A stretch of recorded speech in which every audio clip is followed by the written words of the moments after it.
Hi friends, मैं फिर हाजिर हूँ एक नई कहानी के साथ।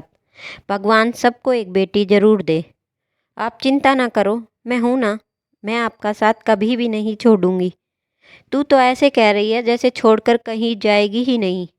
और उधर तेरे ससुराल वाले, वो क्या सोचेंगे कि बेटे के रहते हुए बुढ़ापे में बेटी पर निर्भर होना कोई अच्छा थोड़ी लगता है।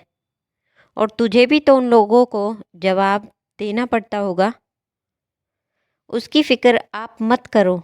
मैं ये जानती हूँ कि अभी माँ को और आपको मेरी सबसे ज़्यादा ज़रूरत है।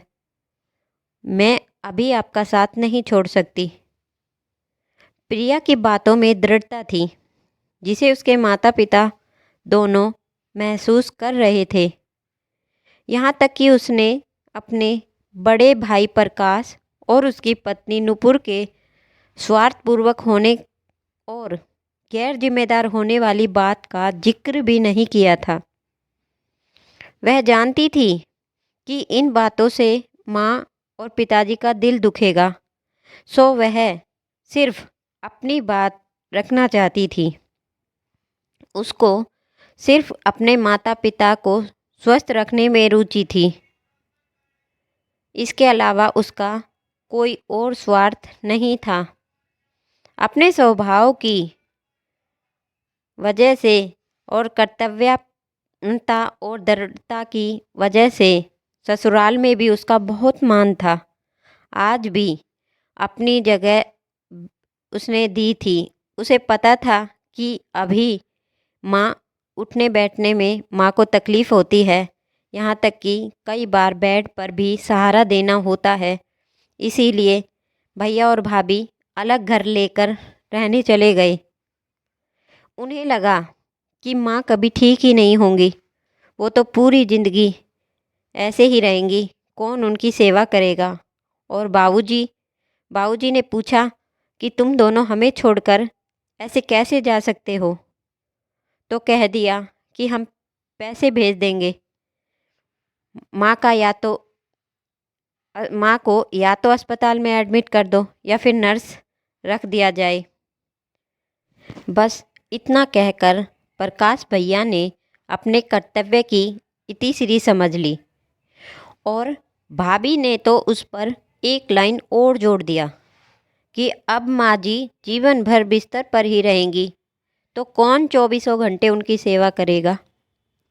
इसीलिए अब तो उनकी देखभाल के लिए फुल टाइम नर्स ही रखना पड़ेगा।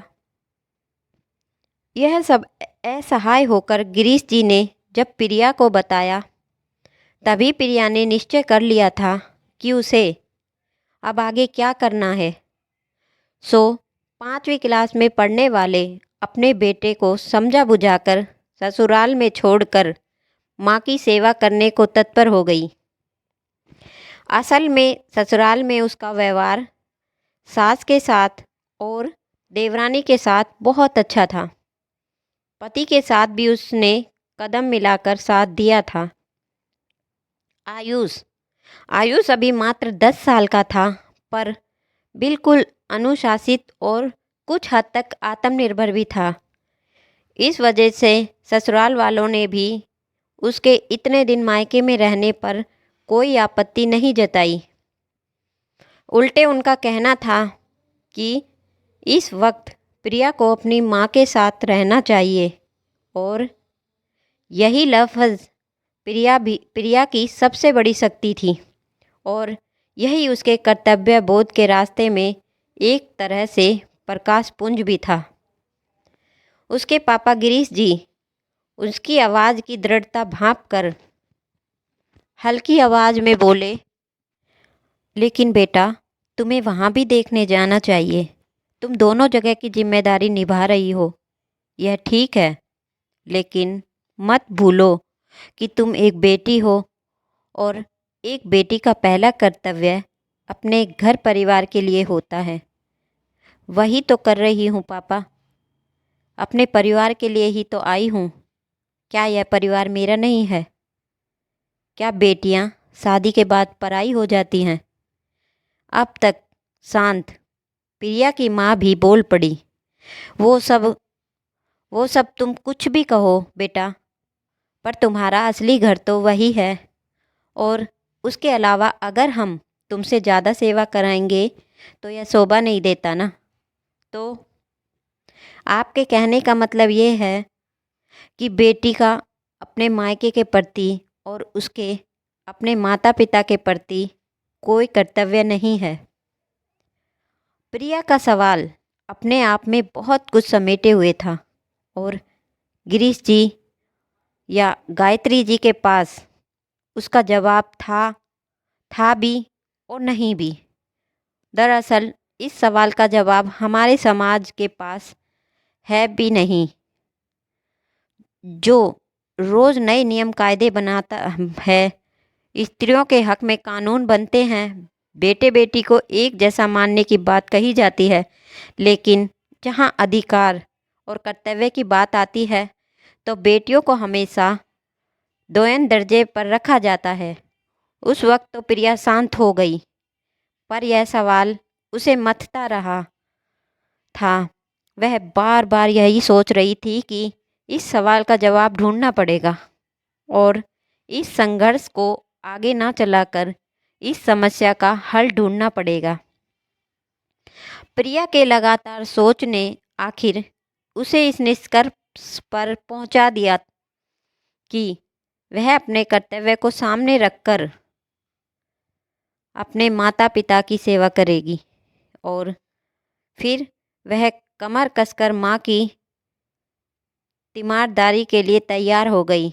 माँ के स्पाइन में प्रॉब्लम थी और वह ठीक से चल भी नहीं पा रही थी और लगातार बेड रेस्ट की निराशा और अवसाद का शिकार भी हो चुकी थी। उसके मन में जीने की उमंग खत्म हो चुकी थी, जिसे दोबारा जगाने का बीड़ा उठाया था प्रिया ने। वह माँ के रोने पर रोने नहीं लग जाती थी, बल्कि उसे सहारा देते हुए अक्सर कुछ ना कुछ ऐसा ज़रूर कह देती जिससे उसमें नवजीवन का संचार हो जाता था। जैसे कभी कहती, माँ आप जल्दी जल्दी ठीक हो जाइए, फिर मुझे आपके हाथ की कचौड़ियाँ खानी है।